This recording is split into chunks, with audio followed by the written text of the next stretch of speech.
Iran supreme leader Khamenei America most wanted. దట్టమైన పర్వతాల్లోని under ground బంకర్లోకి వెళ్లిన Khamenei 1981 నుంచి 89 వరకు ఇరాన్ అధ్యక్ష బాధ్యతలు. 1989లో ఇరాన్ సుప్రీం లీడర్గా ఆయతుల్లా ఖమేనీ. 45 ఏళ్లుగా ఇరాన్ను ఏలుతున్న ఖమేనీ, షియా మిలిటెంట్ సంస్థను పెంచి పోషించిన ఖమేనీ.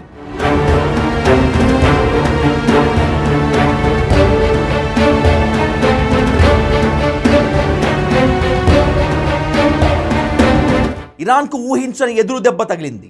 ఆ దేశ సుప్రీం లీడర్ ఆయతుల్లా అలీ ఖమేనీ ప్రాణాలు కోల్పోయారు. ఆయనతో పాటు కుటుంబ సభ్యులు, ఖమేనీ కూతురు, అల్లుడు, మనుమరాలు మృతి చెందినట్లు ప్రకటించింది ఇరాన్. ఇప్పుడు ఆయతుల్లా అలీ ఖమేనీ గురించే ప్రపంచవ్యాప్తంగా డిస్కషన్ నడుస్తోంది. ఆయన బ్యాక్గ్రౌండ్ ఏంటి, ఇరాన్ను ఎంతకాలంగా పరిపాలిస్తున్నారు, ఇప్పుడిదే వరల్డ్లో హాట్ టాపిక్.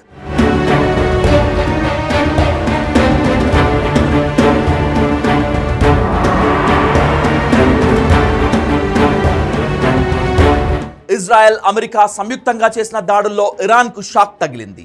ఈ సంయుక్త దాడుల్లో Iran supreme leader ఆయతుల్లా Ali Khamenei ప్రాణాలు కోల్పోయారు.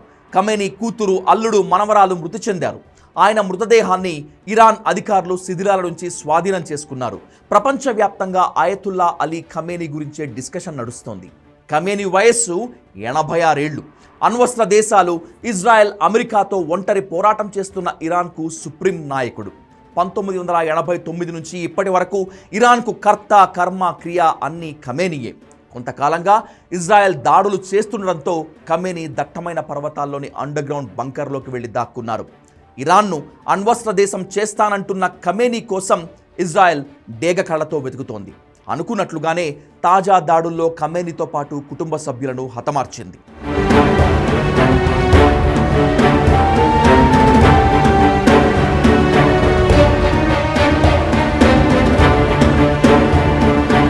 ఆయతుల్లా రుహతుల్లా ఖమేనీకి నమ్మిన బంటు ఆయతుల్లా ఖమేనీ. 1989లో ఆయతుల్లా రూహుల్లా ఖమేనీ మరణంతో ఆయతుల్లా అలీ ఖమేనీ ఇరాన్కు సుప్రీం లీడర్గా అవతరించారు. అంతకుముందు 1981 నుంచి 1989 వరకు ఆయన ఇరాన్ అధ్యక్షుడిగా వ్యవహరించారు. సుప్రీం లీడర్గా ఖమేనీ పగ్గాలు చేపట్టే సమయానికి ఇరాన్కు ఇరాక్తో శత్రుత్వం ఉంది. ఇదే పాలసీని ఖమేనీ కూడా కంటిన్యూ చేశారు. ఇరాక్లోని షియా ప్రాబల్యం కలిగిన ప్రాంతాల్లో షియా మిలిషియాలను ఏర్పాటు చేయించారు. వాటికి నిధులు, ఆయుధాలు అందేలా ఏర్పాట్లు చేశారు. 2003లో ఇరాక్ పాలకుడు సద్దాం హుసేన్ను అమెరికా అంతం చేసింది. ఆ తర్వాత ఇరాక్లోని షియా మిలిషియాకు తిరుగు లేకుండా పోయింది.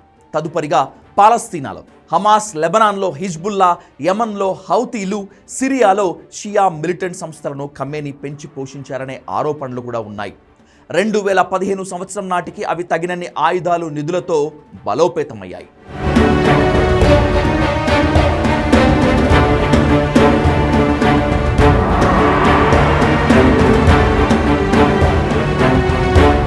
(1989లో ఇరాన్ సుప్రీం లీడర్ అయ్యే సమయానికి అలీ ఖమేనీకి మతపరమైన హోదా తక్కువగా ఉండేది.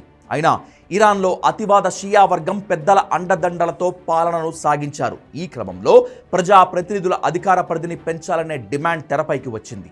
దీన్ని అతివాద షియా వర్గం వ్యతిరేకించింది. దీంతో అలీ ఖమేనీ కూడా ఆయా సంస్కరణవాదులను అణిచివేశారు. ఇరాన్ ఆర్మీలోని పారామిలిటరీ విభాగానికి రెవల్యూషనరీ గార్డ్స్ అనే పేరు పెట్టారు. సైన్యంలో దానికే ఆధిపత్యాన్ని కల్పించారు. నేరుగా తనకు జవాబుదారీగా ఉంటూ పనిచేసే స్వేచ్ఛను రెవల్యూషనరీ గార్డ్స్కు ఇచ్చారు. దీన్ని వాడుకొని ఇరాన్లోని సంస్కరణవాదులను ఖమేనీ అణిచివేశారనే ఆరోపణలు బలంగా ఉన్నాయి. ఇరాన్లోని షియా మత పెద్దలతో గార్డియన్ కౌన్సిల్ వ్యవస్థను ఏర్పాటు చేశారు. ఈ కౌన్సిల్ సూచించే వారే పార్లమెంటు, అసెంబ్లీ, స్థానిక సంస్థల ఎన్నికల్లో పోటీ చేసేలా నిబంధనను అమల్లోకి తీసుకొచ్చారు. తద్వారా దేశంలోని రాజకీయాలు, పాలనపై మతపరమైన ముద్ర ఉండేలా అలీ ఖమేనీ జాగ్రత్త పడ్డారు.